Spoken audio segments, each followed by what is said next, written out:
आता तुम्ही 20 तारखेपासून उपोषण करताय, कठोर उपोषण असणार आहे, काय सांगा? कोणी संपर्क करत तुमच्याशी? हा संपर्क रात्री शंभूराजे साहेबाचा झालाय. त्यांनी सांगितलंय आम्ही करतोय, कागदपत्र आणलेत, परंतु 13 तारखेपर्यंत जो वेळ दिलेला होता त्याच्या आत मात्र मिळाला नाही. हे आम्ही सांगतोय हे पण खरं आहे. 13 तारखेपर्यंत मराठ्यांना जे पाहिजे होतं ते मिळालं नाही. 1 महिन्याचा वेळ आम्ही त्यांना दिला होता, परंतु 13ला न मिळाल्यामुळे आमरण उपोषण 20 जुलैला करायची वेळ पुन्हा एकदा आमच्यावर आलेली आहे आणि आम्ही ते कठोर करणार आहे. आम्ही मात्र ओबीसीतून आरक्षण मिळाल्याशिवाय शांत नाही बसणार. मध्यंतरी देवेंद्र फडणवीस यांचे सासू राजेंद्र निकम ते बार्शीचे आमदार होते, तुम्हाला भेटण्यासाठी आले होते, संदेश घेऊन आले, ते पुढे काय झाले? हा, ते बार्शीचे आमदार आले होते, राऊत म्हणून, फडणवीस साहेबांच्या वतीनं. त्यांना त्यानंतर फोन केले होते की मध्यस्थीला तुम्ही होता, सगळे होईल बोललात, संवाद राहिला पाहिजे, झाला पाहिजे. 13 तारीख जवळ आल्याच्या नंतर बहुतेक आमच्यातल्या काही बांधवांनी त्यांना फोन लावला होता की तुमच्याशी बोलायचं, पण ते म्हणले मला संडास लागली, त्यामुळं मला नाही येता येत, मी झोपून आहे. बहुतेक त्यामागं डाव दिसतो की इकडं मराठ्यांचं आंदोलन शांत करायचं, मराठ्यांना गोड गोड बोलायचं.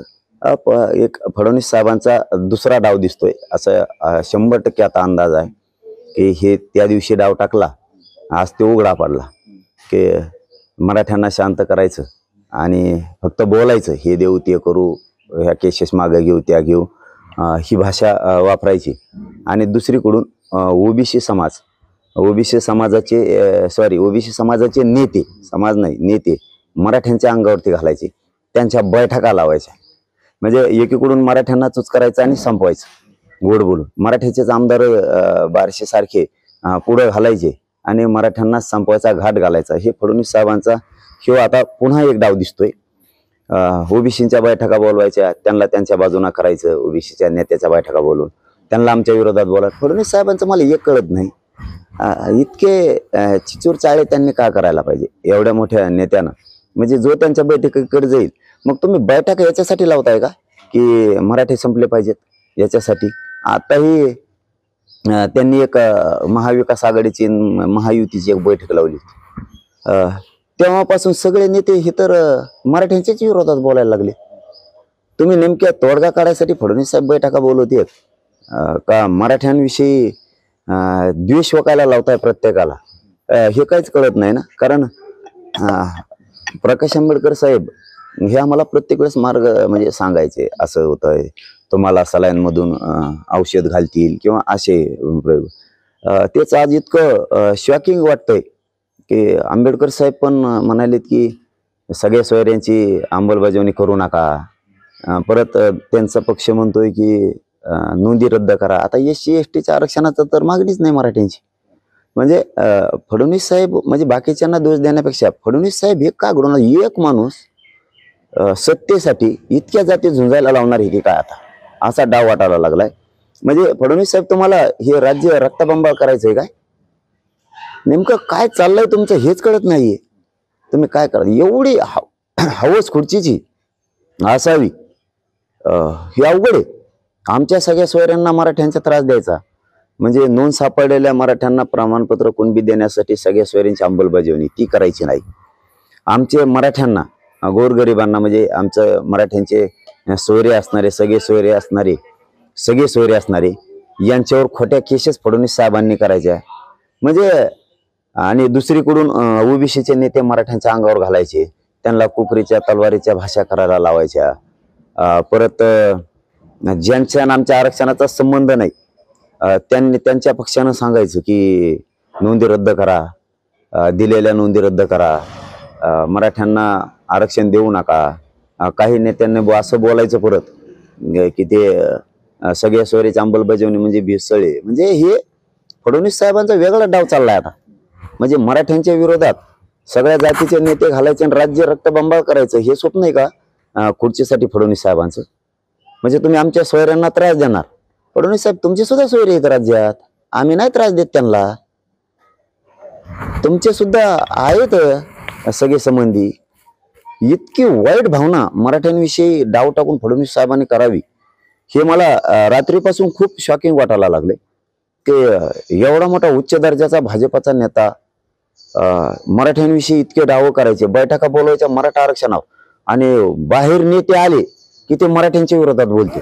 म्हणजे फडणवीस साहेबाला रक्तबंबाळ करायची का राज्यातली जनता? त्यांचं याच्यात समाधान आहे का?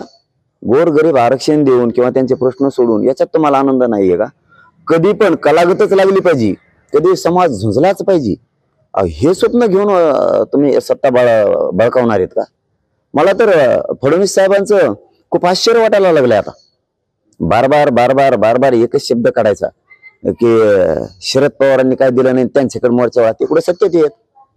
साष्ट पिंपळगावच्या आंदोलनाच्या वेळेस त्यांच्याकडेच मोर्चा होता आमचा. यातल्या 2 टप्पे 2 भूमिकात वागणारे अवलादे आमच्या नाहीत, सत्तेत तुम्ही आहेत. त्यांनी काय आमचं नुकसान केलं आम्हाला माहिती, म्हणून तुम्हाला करायचंय का? आता न द्यायचं तर नाहीच, मग तुम्हाला करायचंय का? तुम्हाला ओबीसीचे नेते अनेक तुमच्या बैठकीला जे जे येतील ते डायरेक्ट मराठ्यांच्याच आरक्षणाच्या विरोधात बोलायला लागतात. अगोदर तर ते मराठ्यांच्या बाजूने बोलत होते. काय देताय तुम्ही असं, किंवा काय करताय? तुम्हाला काय आता असं करायचं का फडणवीस साहेब? गोरगरीब मराठ्यात, गोरगरीब ओबीसीत, गोरगरीब दलित बांधवात आता वादा लावून द्यायचं काम करायचंय काय? काय चाललंय तुमचं मला काहीच कळत नाही. गोरगरीब मुस्लिमात, गोरगरीब ओबीसीत तुम्हाला भांडणं लावायचे, हेच काम दिसतंय ना. काय दुसऱ्याला दोष देऊन उपयोग आहे? परत म्हणतात ते फडणवीस साहेबच म्हणतात मला टार्गेट केलं जातं, मला टार्गेट करतात, नेरेटिव्ह पसरीत येत. अहो तुम्ही वागातच तशी. तुमच्याकडे आलेला नेता मराठ्यांच्या आरक्षणाच्या विरोधात बोलतो. काय चुकीचं बोलतो आम्ही? आतापर्यंत जेवढे नेते तुमच्या बैठकीला आले ते सगळे मराठ्यांच्या आरक्षणाच्या विरोधात बोलायला लागले, आणि तुम्ही म्हणताय की माझ्या विरोधात रोष करतेत, नेरेटिव्ह पसरीत येत. अहो तुम्ही वागतायच तसं. बघा बरं शोधून तुम्हाला स्वतःला की तुमच्याकडे जे नेते आले ते मराठा आरक्षणाच्या विरोधात बोलायला लागले, ते आधी आमच्या बाजूने बोलत होते. म्हणजे त्या जोपर्यंत ग्राउंड लेवलवर नेता आहे तोपर्यंत तो गरजवंताच्या बाजूने बोलतो. आता बघा, न्यायाची भूमिका जर म्हणलं तर प्रकाश आंबेडकर साहेब हे वंचितांच्या आणि गरजवंताच्या बाजूने बोलते. त्यांना न्याय मिळालाच पाहिजे, ही संविधानाने दिलेला अधिकार आहे, तो त्यांना मिळालाच पाहिजे, कायद्यानं मिळाला पाहिजे, हे प्रकाश आंबेडकर साहेबांचे शब्द आहेत. आज ते शब्द गरजवंत मराठ्यांच्या बाजूला नाही राहिले, मग आता वंचितांना न्याय कसं काय मिळत? आता प्रकाश आंबेडकर आमची अपेक्षा आहे प्रकाश आंबेडकर साहेबांनी गरिबाच्या बाजूने उभा राहायला पाहिजे, त्या लेकराच्या पाठीवर त्यांनी थाप टाकली पाहिजे. मग तो वंचित असेल किंवा गरजवंत मराठा असेल, त्यांच्या पाठीवर थाप टाकली पाहिजे, कारण त्यांना तेवढा मोठा वारसा आहे. जिकडे अडचण असेल, ज्या समाजावर अन्याय होत असेल, त्या मराठा समाजाच्या बाजूनं किंवा त्या दलित समाजाच्या बाजूनं, त्या मुस्लिम समाजाच्या बाजूनं, त्या लिंगायत समाजाच्या बाजूनं, राजपूत कायकाडी समाजाच्या बाजूनं आंबेडकर साहेबांनी बाजू ओढली पाहिजे. कारण वंचित खरे हे एक अन्याय या गरजवंतावरती होतोय. पण फडणवीस साहेब काय करतेत त्यांना वाटतंय, मला माहित होईल ते काय करतेत 2-4 दिवसात, मला माहित होतं तेव्हाच माहित होतंय. परंतु बैठकीला गेलेला माणूस इथून मागावी, आमचं शिष्टमंडळ गेलं तरी तिकडेच राहतं, माघारी येत नाही. कोणत्या धर्माचं गेलं, धनगर बांधवांचं गेलं होतं, एकदा बारामतीत आंदोलन होतं त्यावेळेस पहिल्या कॅबिनेटमध्ये देईन म्हणले होते, ते वापस नाही आलं. पुन्हा काय करतेत हे कळत नाही. गोरगरिबांना काय करतायत ते कळत येत नाही. बहुतेक त्यांना आता बी बघा तुम्ही, आताच बी त्यातले बरेचसे नेते, म्हणजे गिरीश महाजन साहेब सुद्धा आमच्याकडूनच त्यावेळेस बोलत होते, बच्चू भाऊ पण बोलत होते, सगळेच बोलत होते, सगळे बोलायला बंद झाले, सगळेच नेते बोलायला बंद झाले. आणि आता ही महाविकास आघाडीची बैठक घेतली, सगळे नेते खऱ्याच्या बाजूने बोलण्याच्या ऐवजी गोरगरिबाच्या बाजूने कोणी बोलायला तयार नाही. म्हणजे मराठ्याच्या अंगावरती सगळे ओबीसीचे नेते घालायचे. समाज नाही म्हणत मी, ना मुस्लिम समाज, ना ओबीसी समाज, ना दलित समाज, ना लिंगायत समाज, ना कोणी नाही, बाकी कोणी नाही. नेते अंगावर घालायचं काम करायचं. म्हणजे फडणवीस साहेबच हे चांगलं नाही. उद्याच्याला माझी एकच विनंती आजच्या आपल्याला दिलेल्या बाईटच्या माध्यमातून, की आज आमच्यावर वेळ आहे, फडणवीस साहेब तुम्हाला अंगावर घालते, उद्या हेच फडणवीस साहेब आम्हालाही तुमच्या अंगावर घालते. मी खूप तळतळीनं बोलतोय. ओबीसीच्या सगळ्या नेत्याला प्रकाश आंबेडकर साहेबांना आणि सगळ्यांनाच तळतळीने बोलतोय. हे माणूसच विचित्र दिसतोय मला फडणवीस साहेब. कारण ह्यो मराठ्यांच्या अंगावर सगळ्या जाती आज घालतील, मराठी याला गरज आहे म्हणून. काही दिवसानं हेच पुन्हा मराठ्यात आणि ओबीसीत आणि दलित बांधवात मुस्लिम बांधवात कलागत लावतील. म्हणजे त्यांच्या सोयीनुसार ते राजकारण करते. त्यांच्यावर वेळ आली की जाती जातीत भांडणं लावायचे आणि आपला लाभ उचलायचा. हे फडणवीस साहेबाचा यावेळेचा 100% डाव दिसतो. म्हणून इतका वेळ मी तुमच्याशी बोललोय सविस्तर. 100% हे डाव त्यांचा आहे. पण माझी विनंती ओबीसीच्या नेत्यांना, परत प्रकाश आंबेडकर साहेबांना सुद्धा माझी विनंती आहे की आपण गोरगरिबांसाठी लढू. हो, मुस्लिम बांधवांना त्यांच्या नादात येऊन आणि त्यांच्या फाश्यात फसून गोरगरीब राज्यातल्या जनतेला काहीच मिळणार ते फासे टाकणार आणि त्यांना सत्ता हस्तगत करणार. माझी खरंच विनंती की गोरगरीब मराठ्याला, गोरगरीब दलितांना, गोरगरीब मुस्लिमांना, गोरगरीब धनगरांना जर न्याय द्यायचा असला तर आपण एकत्र आलं पाहिजे आणि आपल्याला आपणच न्याय देऊ शकतो. हो, मी हे प्रामाणिकपणानं बोलतोय. आपणच आपल्याला न्याय देऊ शकतो. ते बोलून गोरगरीब जनतेला न्याय देणार नाहीत. एखाद्या अर्ध्याला मंत्रिपद आमदार देतील, पण गोरगरिबाला तेवढ्यातच गुंतून ठेवतील. तुम्हाला आमदारक्या दिल्या ना, तुम्हाला मंत्री दिल्या ना, गब्बासा ना आता. म्हणजे आपल्या जाती खुटीला बांधून ठेवतील असा मला फडणवीस साहेब डाव दिसतोय.